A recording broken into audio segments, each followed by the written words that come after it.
Welcome to Minhaj contact. তো আজকে একটা অ্যাডভার্টাইজমেন্ট এর বিষয়ে আলোচনা করি, আর যেটা হলো গিয়ে Assam ANM admission 2024। Assam ANM admission যেটা এটা আন্ডার শ্রীমন্ত শঙ্করদেব ইউনিভার্সিটির আন্ডারে হইব, আর এটা under director of health service Assam এটার আন্ডারে হইব। তো এখানেও অ্যাপ্লাই ডেটটা হইল 22 অগাস্ট 2024 থেকে শুরু হইব, অর্থাৎ ওই গেছে স্টার্ট, এবং লাস্ট ডেট হইল 7 September 2024।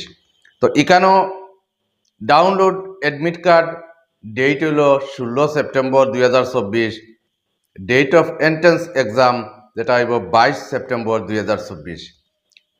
Timing of exam 11 AM Takiya 1 PM পর্যন্ত। এক্সাম ডিউরেশনটা হইল 2 আওয়ার্স। টাইপ অফ কোয়েশন হইব MCQ, মাল্টিপল টাইপ কোয়েশন হইব। নাম্বার অফ কোয়েশন থাকবো 50টা, আর টোটাল মার্ক হইল গিয়ে আপনার 100, অর্থাৎ প্রত্যেকটা MCQ 2 মার্ক করে থাকবো। তো এটা এক্সাম সেন্টার এখন শিলচার একটা আই গেছে। তো আমরা টোটাল এক্সাম সেন্টার আমরা ভাইমু শিলচার, গুয়াহাটি, ডিব্রুগড়, যোরহাট, তেজপুর, লক্ষিমপুর, কোকরাঝার। তো এখন এটা অ্যাপ্লাই করতে যোগ্যতা এইচএস পাস হইলে হইব, বলে অ্যাপ্লিকান্টটা শুধুমাত্র মেলও কইতে লাগবো, যেহেতু এটা এএনএম। তো এখানেও অ্যাপ্লিকান্ট মেলও কইতে লাগবো, কোনো জেন্টসকেও অ্যাপ্লাই করতে পারতা নাই।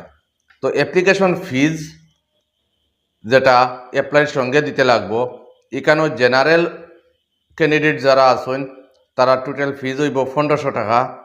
SC ST যদি থাকেন তাহলে ফিজ হইব 1200 টাকা।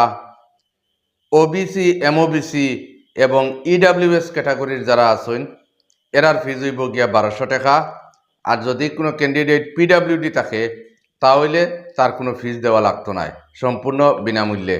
তো আপনারা যারা অ্যাপ্লাই করার ইচ্ছুক, আপনারা অ্যাপ্লাই স্টার্ট হয়ে গেছে, আপনারা করতে পারবা। আর লাস্ট ডেটটা মনে রাখবা, লাস্ট ডেটটা হলো 7 সেপ্টেম্বর 2024। তো ফিমেল ক্যান্ডিডেট যারা এইচএস পাস আছো যোগ্যতায়, মানে তারা ইমিডিয়েট এটা অ্যাপ্লাই করতে পারেন, যেহেতু আমরা এএনএমর খুব বেশি ডিমান্ড আছে এখনও। তো এটা যদি আপনারা, এটা হইল গিয়ে ডাইরেক্ট অ্যাডমিশন না, এটা হইল গিয়ে ফার্স্ট টাইম আপনারা এন্ট্রেন্স দিবা। এন্ট্রেন্স দেওয়ার পরে যদি আপনারা ঠিক করেন তাহলে এএনএমও অ্যাডমিশন নিতে পারবা, ডাইরেক্টলি কোনো অ্যাডমিশন হন না। তো এটা আপনারা এএনএমও লাগিয়া প্রিপারেশন নিয়া সুন্দর মতে আপনারা এক্সামও বইলে আশা করা যায় এক্সামও সাকসেস হইবা এবং পরবর্তীতে এএনএমও অ্যাডমিশন নিতে পারবা। তো আশা করি আপনারা সবাই বুঝছেন, আর ভিডিওটা একটা লাইক করে একটা শেয়ার করে দিলেই বা। ধন্যবাদ।